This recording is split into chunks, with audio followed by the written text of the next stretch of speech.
Hello guys, welcome back to our channel. Very very good morning. আপনারা যে যেখানে আছেন না কেন, ঈশ্বরের কৃপায় সবাই সুস্থ আছেন এবং ভালো আছেন।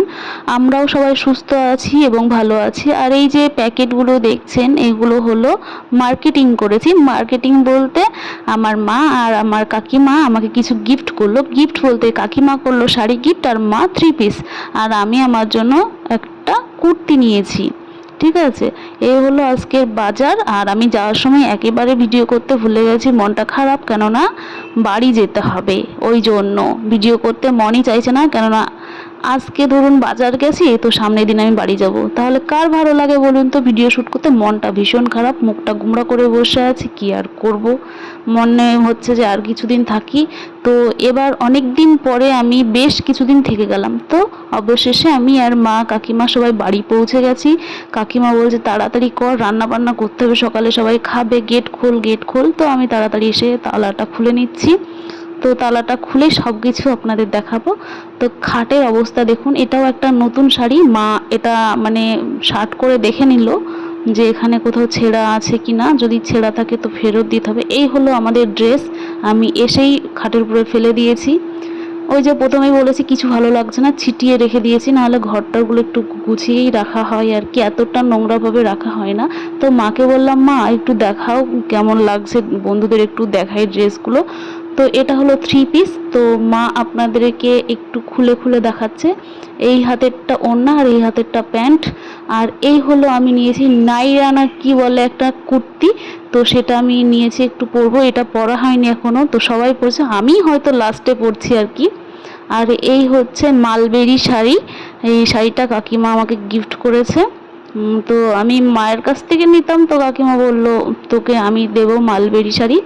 আর এখানে এই দুটো কুর্তি, এটা আমার না কিন্তু, এটা হলো আমার কাকিমার। তো আমার কাকিমা কুর্তি পরে, তো উনিও দুটো কুর্তি নিয়ে নিল নিজের জন্য। আর এই যে খাটের অবস্থা দেখুন, কি অবস্থা, দেখলে বাজে মনে হচ্ছে। আর আমার মা এখন ড্রেস চেঞ্জ করছে, রান্না করতে যাবে। তো রান্না করতে যাবে উনি বলেছি ঠিকই, কিন্তু উনি রান্নাটা করেনি, আমি রান্না করেছি। আর এদিকে দুটো আজকে আনন্দের বিষয়, এক হলো আমার বরমশাই নিতে আসছে, সেটা আমার আনন্দ না আমার কষ্ট, ওনাদের আনন্দ, ওনাদের জামাই আসছে। আর আমার দাদার মেয়ের জন্মদিন, ছোটোখাটো বলতে বাড়ির দু একজন ওরা ওরা করছে, আর আমাকে নিমন্ত্রণ করেছে। আর এখানে রান্নাটা আমি শুরু করে দিয়েছি, মাছের ডিম। আর বর মানে আমার বরের আদরের জন্য, ওনাদের জামাই আদরের জন্য ইলিশ মাছ এনেছে। তো সেটা এখন খাবো না। তারপরে চানা পনির দিয়ে তরকারি হবে, অনেক কিছু হবে আর কি। তো এখানে আমি আলু পটল এইভাবে কেটে নিয়েছি, বেশি মশলা দেবো না, লঙ্কা কেটে রান্নাটা করেছি।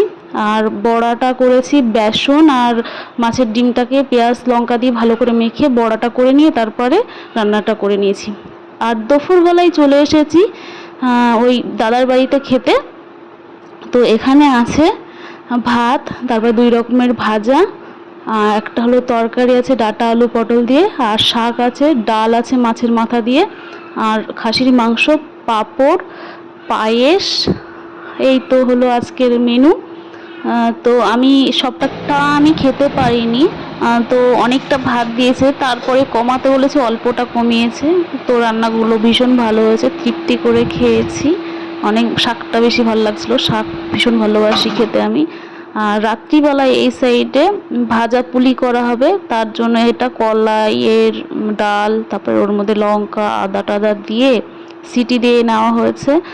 তারপরে আটাটাকে ভালো করে মেখে নারকেলের পুর ভরে এটাকে পুলি তৈরি করা হচ্ছে। আর এই সাইডে তেলটা গরম করে পুলিগুলো ছেড়ে দিয়েছে। আর দেখুন না পুলিগুলোর কি অবস্থা, মানে ফেটে ফেটে যাচ্ছে। তো ভাজতে গেলে এইভাবে ফেটেই যায়, কি আর করবো। আর এদিকে মানে দাদার মেয়ে এসে বারবার ডাকছে, ওর নাম হলো মধুরিমা সরকার। তো ভারী মিষ্টি একটা মেয়ে, আর অনেক পাকা বুড়ি হয়েছে, ঠিক আছে, অনেক পাকা পাকা কথা বলে। তো পাকা বুড়ির এবারে 7 বছর পূর্ণ হলো, বৌদি মোমবাতিটা ধরিয়ে দিয়েছে। এরপরে পাকা বুড়িকে বললো মোমবাতিটা নিভিয়ে দাও, তো মোমবাতিটা নিভিয়ে দিল, দেওয়ার পরে এবার কেকটা কাটছে। আর আমি ওকে বলছি যে, আর এইদিকে সবাই উইশ করছে ওকে। আর আমি ওকে বললাম যে মা বাবাকে নিয়ে কেকটা কাট। দিয়ে ওর মা বলছে যে আমি রেডি হয়নি।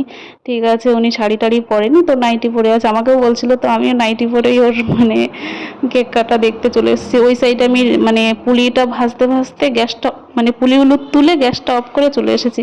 তো ও কিছুতেই পারছে না তুলতে, বাচ্চা মানুষ তো, ও যেটুকু পেরেছে প্রথমে ওর বাবাকে এনে খাইয়ে দিল, আর ওর বাবাও ওকে খাইয়ে দিল, ঠিক আছে।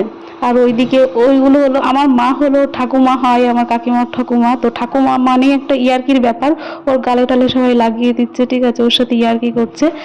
আর মানে ওকে সবাই একটু আশীর্বাদ করবেন যেন জীবনে উজ্জ্বল মানে কিছু একটা করতে পারে, অনেক উন্নতি করতে পারে। আর এটা হলো আমার পিসিমা, পিসিমা ভীষণ পরিমাণে অসুস্থ, ওনার কিডনির সমস্যা, ডায়ালিসিস চলছে। তো ঈশ্বরের কাছে একটু সবাই প্রার্থনা করবেন আমার পিসিমা যেন সুস্থ হয়, উনি ভীষণ কষ্ট পাচ্ছে, ওনার 2 জায়গায় আমার অলরেডি কাটা হয়ে গেছে। তো জামাইয়ের জন্য আমার মা ইলিশ মাছ রান্না করেছে, কাঁচা ইলিশ, তো রান্না কমপ্লিট। তো রাতের খাবারের জন্য সব কিছু রান্না কমপ্লিট, কিন্তু আমি দেখাতে পারিনি কেননা ও অনেক রাতে ঢুকেছে, তো আমি তখন ভিডিও শ্যুট করিনি। আর এটা সকালের ভিডিও, এই যে বসে রয়েছে আর আমি রেডি হচ্ছি বাড়িতে যাওয়ার জন্য প্রস্তুত। মনটা ভীষণ খারাপ, আগে কোনো ভিডিও আর করতে ভালো লাগেনি। তো যে যেখান থেকে ভিডিওটা দেখছেন না কেন একটু লাইক করবেন, শেয়ার করবেন এবং কমেন্ট করবেন ভিডিওটা কেমন লাগলো, ঠিক আছে। আপনারা যদি আমাকে এইভাবে মানে উৎসাহিত করেন, আমি নেক্সট কোনো ভিডিও বানাতে নিজেকে নিজে উৎসাহিত হব। তো সবাই সুস্থ থাকবেন, ভালো থাকবেন।